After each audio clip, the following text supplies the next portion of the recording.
What is up, ladies and gentlemen, boys and girls? Slave Assassin 11 here, and today I'm bringing you guys my very first Infinity Slayer 30 bomb. Now I've gotten plenty more of these, and I've actually gotten plenty more higher kills than these, but this was just the first one. I got this on day 3, maybe. Yeah, I think it was day 3, day 2, day 3.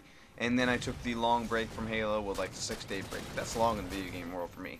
The 6-day break from Halo to play Call of Duty when it came out, and I wanted to get myself to first prestige level 55. And then I wanted to come back to Halo, and let me tell you guys, that is the biggest mistake you'll ever make. When you go from Call of Duty to Halo, it will mess you up so bad. It is a totally different game, and it's just not the same. It's much more difficult. I'll be the first one to admit it. It's really hard to adjust.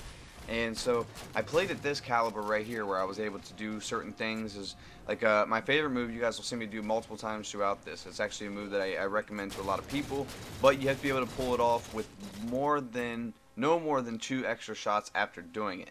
And that is when you see me sprint around a corner.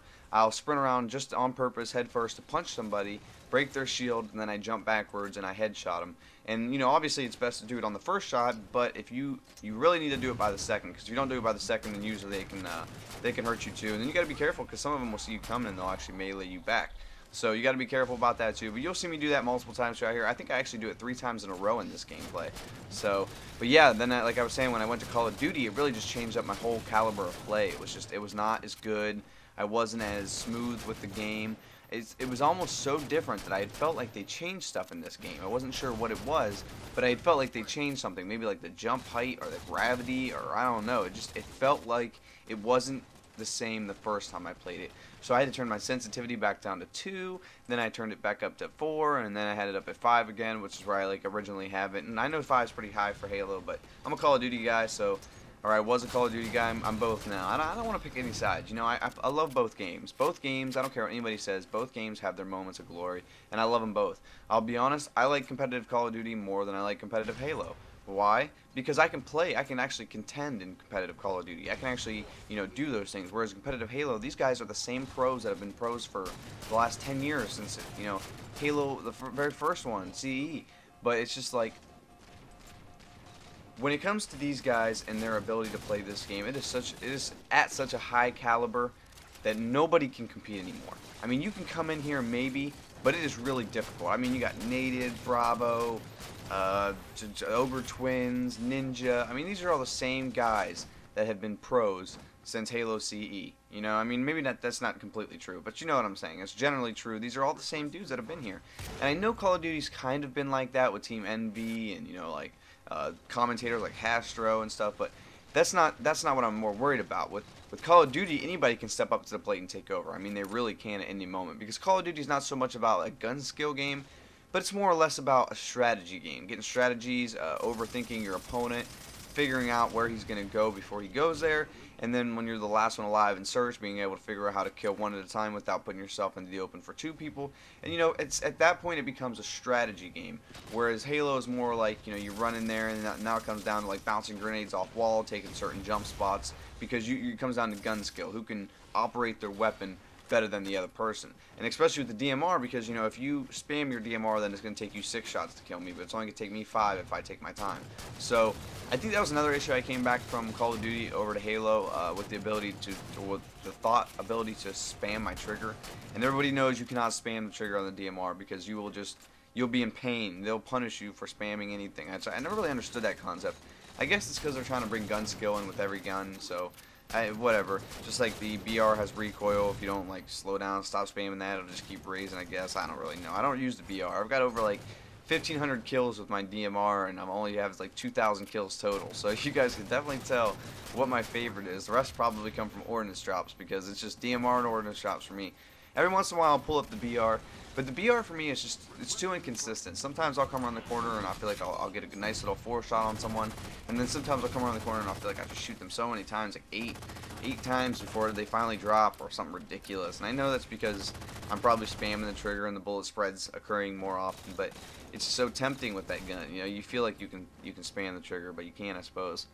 So I guess these are the type of gameplays I really wanted to show you guys, and I'm sorry this commentary is a little bit bland. I'm going to be honest, I've done 4 commentaries today. That's how behind I am on all the different community channels I'm in and all the people that I owe some videos to. So this is my 4th commentary. I've got one for the Halo Reach Tutor, I've got one for Legacy Gaming Hub, I got one for my channel, and then I got a secret one that I'll link you guys to later on in the future. But as of right now, this is my 4th commentary, and I'm tired, and I'm just like, oh man, I don't even know what to talk about anymore, guys. That's why this one's so difficult for me. I really just don't know what to talk about during this one. But I guess what I really wanted to just say was this was the type of gameplays that I'm going to be bringing to you guys. These are the new breed of Spartan that I was talking about, where the Call of Duty has blended with Halo, and I've created this type of fused player. And the reason I say that is because, and I know it's not all Halo people, but a majority of Halo people, and you guys have had to figure this out by now by playing this game enough.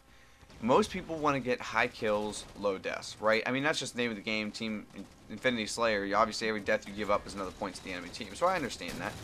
But for me, I just don't care about my deaths, because I feel like if I can drop 30 plus kills a game, then it doesn't really matter how many times I died, because I've already killed half the people in the game. And so my teammates, and if you guys notice right there real quick, that was one of those little jumping punch shots.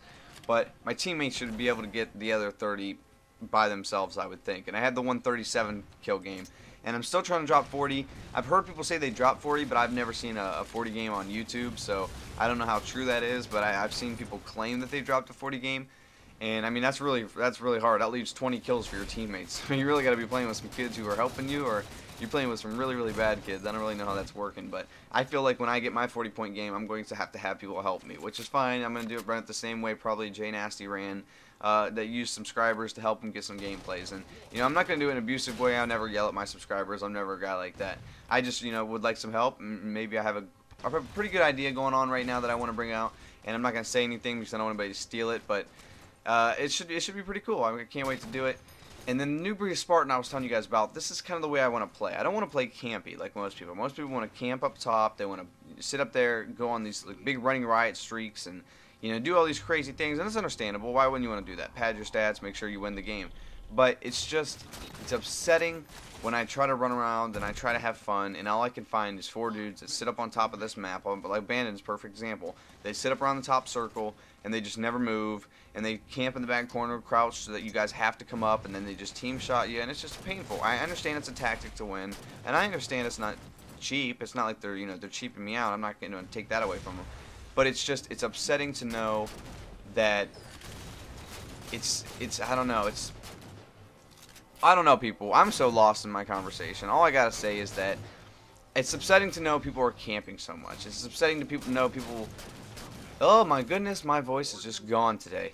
It's upsetting to know that KDR is so important to people in Halo, when I was kind of coming here hoping that KDR wasn't really an issue, and that people were more or less, you know, used to dying every 1 kill by now. You kill 1 person, then you die. It's just the average on Halo. Sometimes you do more, obviously.